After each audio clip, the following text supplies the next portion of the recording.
Welcome back to our defensive recruiting series in College Football 26.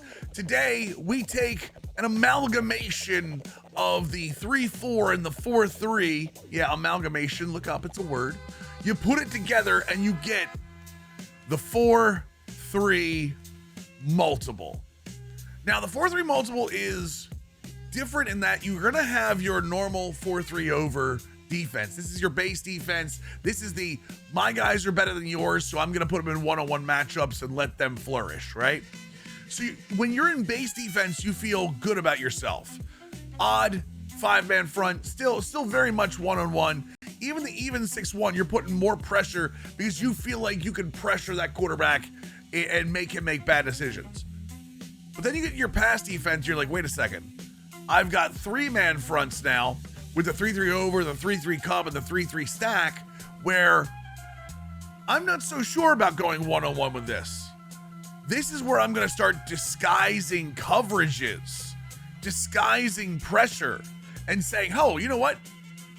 When we move back into our pass, I'm not going to just sit back and go and rush four. I'm going to rush four, but maybe we send one at the middle. Maybe we send one from the slot cornerback. Maybe we send five. This is where the difference is that your 4-3, your base against two tight end, one tight end, is going to be that we're better than you and we know it. You know who you are. And then your nickels are going to be more disguising coverages and getting pass rush from different places. It's going to make the recruiting a little tougher in terms of you're going to have to recruit way more to fill the spots. And we'll go over that right now. Let's go over the depth chart, what you're going to be looking at. So for the 4-3 over, we've gone over this before. 4-3 over is the nose tackle, defensive tackle, right edge, left edge. So that's your nose, that's your D, that's your right, that's your left, okay? Easy, right? Okay, well, when you go into the 4-3 odd, what it does is it moves your will down on the line of scrimmage. Now your will is here with the same lineup, right? Your will moves down, so be it. No big deal, right? Okay, well then we're going with the even 6-1. Even 6-1 does one step further, is that it walks the will down over here. Now it's walking the Sam down over here, and it takes your nose tackle out. And even though the numbers are the same here, the same in the depth chart, now it's D1, D2, and then your right edge and your left edge. Okay? That's the difference here. Now you've got 6 men on the line of scrimmage with your Mike linebacker here. And your Mike linebacker now becomes even more important in the 6-1 of, hey, I've got to make sure I do all the coverage for stuff across the middle while you're sending, you could send, in this kind of defense, you could send 5 this way and let this guy drop back. You could send 5 this way and let this guy drop back. You could send these 4 and the Mike and have both these guys drop back. There are so many different ways to handle this. When it comes to the nickel, this is where we start to change a little bit.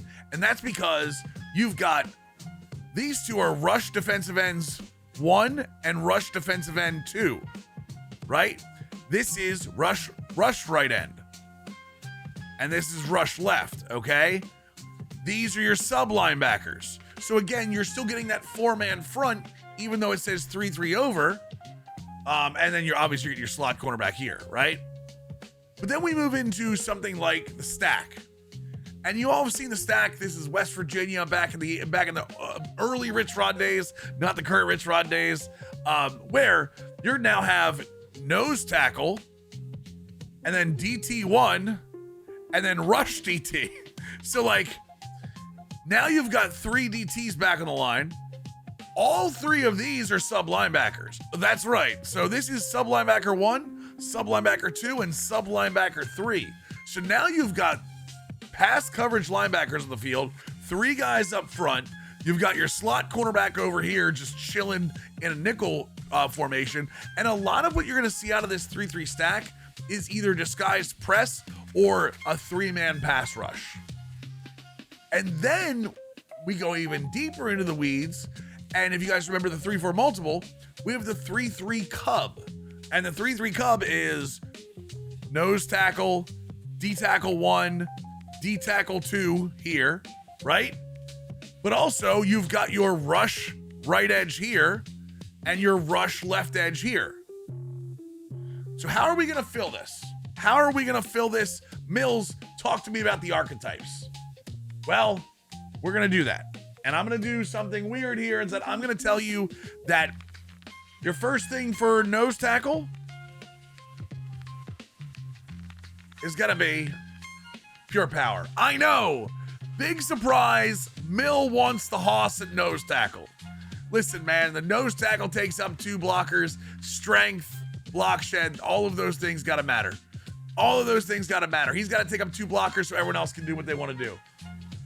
But for the defensive tackle next to him, and when you get into your rush defensive tackles, and I'm actually gonna add this in here, speed rush.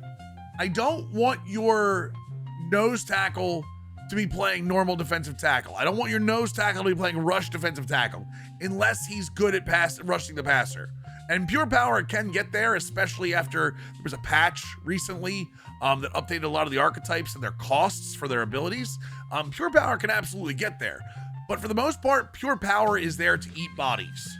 So I want speed rushing through everything else. And yes, that means when you get into like the nickel 3-3 over, you're gonna have a big time pass rush, but you gotta be careful about the run game. When it comes to the edges, I've talked about liking power rushers before. I've talked about different pieces, edge setters. Not here. I want speed rush. Get to the quarterback as quick as humanly possible, or I guess pixely possible, because we're playing a game. As quick as possible. That's your goal. Your goal is finesse move, finesse move, finesse move. And again, they just updated archetypes where Pocket Disruptor now does not require power and finesse. It only requires finesse for speed rushers. So Pocket Disruptor is a massive ability in getting to the quarterback. Our edges are worried about one thing and one thing only, and that is speed rush. And that's because, if you remember, we go down to the 4-3. In the odd and the even, we've got an extra linebacker down on the actual line of scrimmage, where they're doing extra body work there. But I'm gonna do something that you guys probably don't expect, and that's I'm gonna tell you your Sam and Will. Most of you all are gonna tell me Mills is a thumper guy. He likes thumper. He was okay with Bambi. He cried at the beginning. Like, I don't know why that happened, but you know, I'm not gonna ruin it for anybody if you haven't seen Bambi before. But for my Sam and Will in this, I want lurkers. And I want lurkers for one very important reason. Lurkers can get pass rushing moves, but when they drop back, it's incredibly important when they drop back off the line in the even, or when they drop back in the line off on the over. Well, not the over, but on the odd. When he drops back on the line off the odd, or if you flip this, if you go in and flip the defense, we're gonna turn off autoflip for a second, and come back out to the odd. Same thing. You're gonna want this guy to be able to drop out. All right, you want these guys to be able to play good pass defense. The run defense will come. I'm more worried about the pass defense with these. So that's why I want to go lurker on the outsides. The middle, to no surprise, will be exactly one of my favorites for linebackers. That's Signal. That's my jack of all trades. He's going to be in for pretty much everything. I even like running a Signal, even though there's sub linebackers, where you're going to get a lot of your lurkers from in the nickel. I still like running the Signal. I think they have so much value when it comes to making sure the run game is shut down and making sure tackles over the middle don't get broken. Signals are best tacklers in the game, in my opinion, in terms of wrapping up. Thumpers give the best hits. I feel like signal callers are some of the best tacklers when you get some, and they have some good movement as well. The defensive backs. Now, when I ran the 4-3, and you guys saw that video on this channel, I told you I like to bump and run on the outsides. Problem is that this, at its heart, is still a disguised defense. It's a disguised coverage, which means that I want bump and run and field. Before I wanted boundary, now I want field. And honestly, if you were to just go like this, I wouldn't hate you for it. I wouldn't hate you for it. There's a lot of match coverage in this defense. There's a lot of match coverage in this defense. Again, you're disguising blitzes, you're disguising pressure. Anytime you do that, there's going to be match coverage on the back end. And honestly, when you're running the 4-3 in this, it's more set up for match coverage than it is for anything else. So I would say, you know what, even there, I'm going to even go one step further. I'm going to put the bump and run on the back end of this. I'm going to put the ends and, Jesus, the ampersand, chat, wouldn't type it. I'm going to put the bump and run as the secondary. I want field guys on the field here. I want guys that are going to be able to, you know, jam or get a little man coverage and then get a little zone coverage. Fields are the new hybrids for me. I feel like that's the right way to go with this.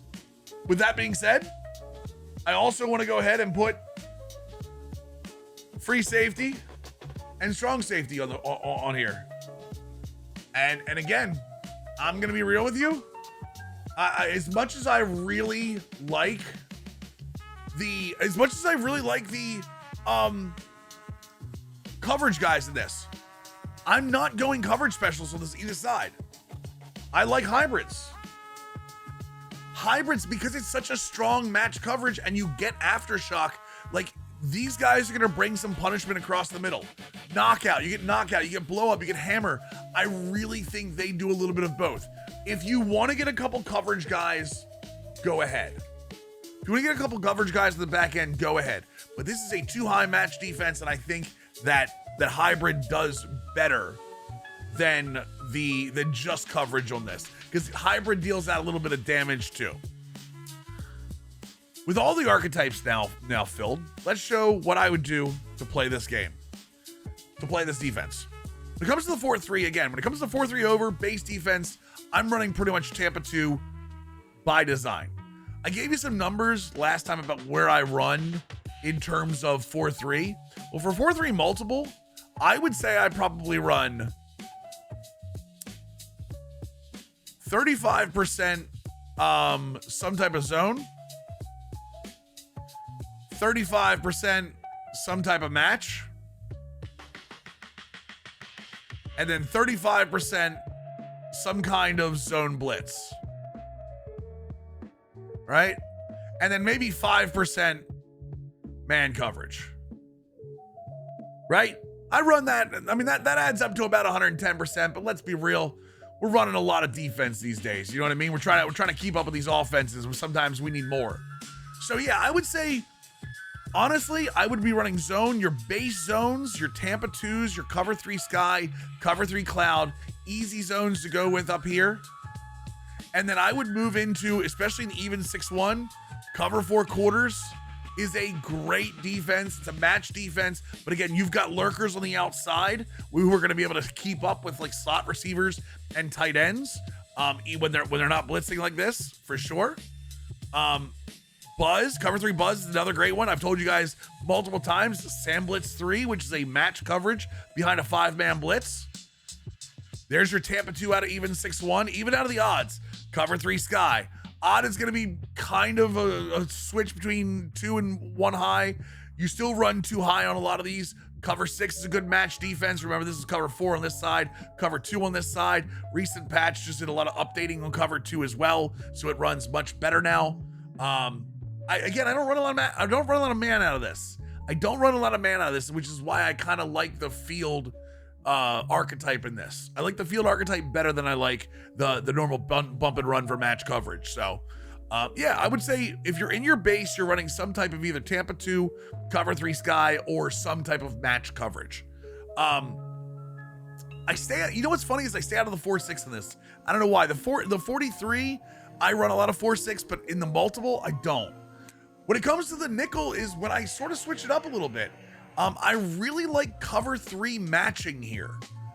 In all of these, I really like to throw the 1 high when I'm in nickel. Even in the 3-3 stack, like there's gonna be 2 guys high. This is kind of where I go into more drop defenses. The 3-3 stack, I use more 3 rushers than anything. I don't really do a whole lot of hidden coverage here. Cover 4 palms with a spy, cover 2 drop, cover 3 drop. Again, even the cover 4 quarters here has a spy on it. It's a 3-man drop. This is gonna be your 3-3-5 stack is gonna be, hey, I'm gonna make this different. I'm gonna throw 8 guys into coverage. Beat me beat me. Make the quarterback beat you here. Don't forget, when you're doing these kind of drops too, don't be afraid to hard flat. You know, Y or triangle and down on the right stick. Don't be afraid to hard flat those. Take away those short passes. Make them go above you. You know what I mean? Make them go into the teeth of your defense. If you are going to send 4, really like inverting your coverage here, or the Tampa 2 nickel blitz. I really like the 3-3 stack is the cover 2 invert or the Tampa 2 nickel blitz. I think they both give you a very good blitz off the cornerback position, and they give you 2 different looks in terms of both free safeties up top, or what you're doing is you're bringing free safety over here. I'm sorry, free safety, strong safety, and then you're bringing your strong safety down into the flat and letting your outside cornerback get deep. Again, in a zone coverage, which kind of lends itself to the field. 3-3 Cub, we've talked about before. One of the things I love about the 3-3 Cub is taking the package right here. Because remember, these guys in the 3-3 Cub are rush ends right now. They're pass rushers. But when you go into the 3-3 Cub, there are plenty of times where you see this guy go back into coverage, this guy go back into coverage, this guy going to, you see all the coverage on those outsides? So I really like to do this. Just go into outside linebacker flip. See how you get your 2 outside linebackers here? And now all of a sudden, you have lurkers on the outside again. So you can send guys, you're still sending pressure at the quarterback, but you're getting those guys that can play good coverage behind. Especially, I mean, can you imagine a slant route coming out of here and this guy dropping back into coverage? You think the quarterback's gonna read that right away and that quickly? It's not gonna happen. Not gonna happen. 3-3 over, just treat it like your normal nickel over. I would call the same way. I really like cover 3 match. Again, if you're going 3-by-1, which is 3 wide receivers to one side, 1 to the other, really like Buzz Mabel here. Really like Buzz Mabel because you're taking away a lot of the field on the 3 side, and you still have a safety on the inside here. That if you go 1, 2, 3, and this guy is coming across the middle, this guy's bracketed up top while this guy can come up across and beat this guy, while this hook zone can pick up any drags across the middle. Really like the idea of running like a good match cover 3 out of this. Sim pressure 3, again, I've talked to you guys about the sim pressures. Really love the sim pressures this year, because you're sending blitzes out of places that aren't normal. You're disguising coverage, and that's what 3 down linemen's all about. The other part of this is you still have a load.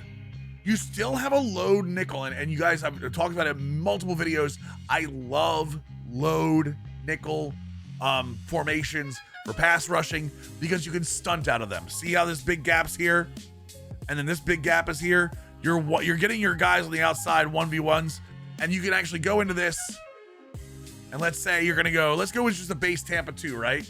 This Tampa 2 over here. And what we're gonna do is take any one of these you want. I really like the left Pirate 3-man.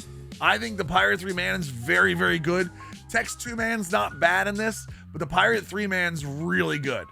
And that is, if you see here, your nose tackle is going to go 1 gap over, your end's going to go 1 gap over, and then your tackle.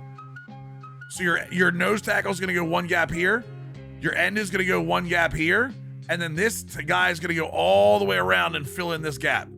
So it takes a little extra second, but I really like running that against these types of against offenses that have to pass the ball on you. I think that's a great move.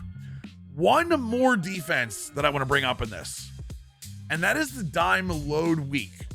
The dime load week is in, I believe it's only in the 3-4 multiple, the 4-3 multiple, the multiple, and the 3-2-6. Okay, so it's only in the 3 multiple defenses and then the 3-2-6. The reason I love it so much is for the same reason that I love the nickel, but you get more coverage out of it. So you can do really awesome stunting. This Texas 2-man, the exit, any one of these 2-mans with your better pass rushers. Figure out what side of the defense has the better pass rushers, and you can really get into those stunts on the outside out of a dime coverage. So now in this dime load week, you are now sitting with your slot cornerback 1 over here. So this is slot cornerback 1, and this is actually strong safety 1. So you get better coverage, you get a little better, and you get a little bit better run stopping too, that you don't normally get out of the dime. So that's why I really like this formation. Again, call it like you would normally call your nickel load defenses, right? But use your stunts. Always use your stunts on your loads. Even get a nice little Sim 3 match in here, which is kind of dope. So hopefully this helped you. If it did, like, subscribe, share it with your friends. We've got one more video in the series, and that is the full multiple defense. And then we'll move on to some offenses, maybe. I know a lot of you guys have been telling me you want some air raid recruiting. I saw somebody wants the flex bone recruiting. We'll get into some offensive recruiting soon. Until next time, remember, look good, be good, do good things, and I will see all of you glorious creatures a little bit later.